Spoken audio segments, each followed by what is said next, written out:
मैं सामने का दृश्य देखकर जड़ हो गई, क्योंकि वह बच्चा मेरा बेटा था। मैंने बेतहाशा अलमारी उठाने की कोशिश की, दुआ करती रही कि वह अभी भी जिंदा हो, लेकिन उसके नीचे फैला खून बता रहा था कि बहुत देर हो चुकी है। जब मेरे पति घर आए और उन्हें पता चला कि क्या हुआ, तो वे बेकाबू हो गए। उन्होंने हमारे बेटे का ध्यान न रखने के लिए मुझे दोषी ठहराया। उनके शब्द मेरे दिल को चाकू की तरह चीर गए। दो लोग जो कभी एक दूसरे से प्यार करते थे, अब दुश्मन बन चुके थे। मैं अपने बेटे की मौत के लिए खुद को दोषी मानती थी और वे भी मुझे ही दोष देते थे। अपने बच्चे को खोने के गम में डूबे वह हर दिन हमारे बेटे की तस्वीर को देखते रहते, उनकी आंखों से आंसू बहते रहते। एक दिन जब मैं अपने बेटे की चीजें देख रही थी, तभी किसी ने दरवाजा खटखटाया। मैंने दरवाजा खोला और जड़ हो गई। वह मेरे पति थे, लेकिन वह हमेशा की तरह ठंडे और दूर नहीं थे। वह अजीब तरह से नरम थे। शायद उन्होंने मुझे माफ कर दिया था। शायद हम एक और बच्चा करने की कोशिश कर सकते थे। फिर उन्होंने कहा कि वह सड़क पर मेरी मौसी से टकरा गए थे और उनकी अच्छी खासी बातचीत हुई। मैं पीली पड़ गई। मेरी मौसी को मरे हुए 30 साल से ज्यादा हो चुके थे। ऐसा कोई तरीका नहीं था कि उन्होंने उन्हें देखा हो। इससे पहले कि मैं कुछ और पूछ पाती, उन्होंने पूछा कि क्या हमारा बेटा बेडरूम में है। वह उसे देखना चाहते थे। मुझे समझ नहीं आया कि क्या कहूँ। मैं बस वहीं जमी रह गई। तभी फिर से किसी ने दरवाजा खटखटाया। बाहर से मेरे पति की आवाज आई और मेरा दिमाग सुन्न हो गया। मैं भागकर लिविंग रूम में गई, यह देखने के लिए कि अभी यहाँ कौन था, लेकिन जो पति वहाँ बैठा था वे पूरी तरह गायब हो चुका था। सदमे में मैं दरवाजा खोलने गई। मेरे पति वहाँ खड़े थे, मुझ पर चिल्लाते और गालियां देते हुए। उस पल मैं सोचने लगी कि मेरा असली पति कौन है। अगले दिन मैं अपनी सबसे अच्छी दोस्त से मिलने गई। मैंने उसे सब कुछ बताया जो अजीब हुआ था, लेकिन उसने मेरी बात पर यकीन नहीं किया। उसने मुझे किसी थेरेपिस्ट से मिलने की सलाह दी और बस चली गई। घर लौटते समय मैं अचानक रुक गई। मेरे घर की वही अलमारी सड़क पर रखी हुई थी। मैं उलझन में उसे घूरती रही।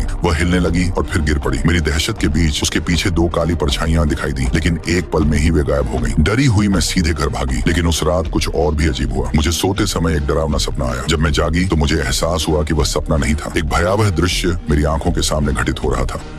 डॉक्टर महिला की शर्ट उठाता है। उसकी पीठ बुरी तरह संक्रमित हो चुकी है और भी बुरा। जब वह चिमटी से वायरस का नमूना इकट्ठा करता है तो उसे कुछ भी महसूस नहीं होता। केवल एक अचानक ठंडक उसके शरीर में दौड़ जाती है। माइक्रोस्कोप के नीचे फफूंद एक वायरस की तरह व्यवहार करते हैं। वे कोशिकाओं पर आक्रमण करते हैं और भयावह गति से प्रजनन करते हैं। शुरुआत में डॉक्टरों को लगता है कि यह खोज उन्हें नोबेल पुरस्कार दिलाएगी, लेकिन चीजें एक अंधेरा मोड़ ले लेती हैं। 10 मिनट बाद उसका दायां हाथ हिंसक रूप से मरोड़ने लगता है। एक रहस्यमय शक्ति उसके शरीर में फैल जाती है, उसे डरावने तरीकों से बदल देती है। जब डॉक्टर वापस अवलोकन कक्ष में दौड़ते हैं तो अपने सामने के दृश्य को देखकर जम जाते हैं। कुछ दिन पहले जीव विज्ञानी डाना और कर्नल को एक अज्ञात बीमारी के नमूने इकट्ठा करने के लिए आर्कटिक भेजा गया था। वहां पहुंचने पर एक आदमी उन्हें तुरंत चले जाने की चेतावनी देता है। वह दावा करता है कि एक भयावह प्राणी भूमिगत सील है। यदि उसे मुक्त कर दिया गया तो वह दुनिया को नष्ट कर सकता है। फिर वह लिफ्ट से नीचे चला जाता है। उसकी चेतावनी के बावजूद कर्नल सैनिकों को गेट खोलने का आदेश देता है। जैसे ही वह खुलता है, एक फटेहाल महिला बाहर फूट पड़ती है। सब स्तब्ध रह जाते हैं। वह 200 डिग्री की गर्मी में कैसे जीवित रही? विशेषज्ञ उसकी जांच करते हैं और भयानक दृश्य सामने आता है। वे समझते हैं कि वायरस घातक है, लेकिन जिज्ञासा हावी हो जाती है। फिर अकल्पनीय घटना घटती है। आगे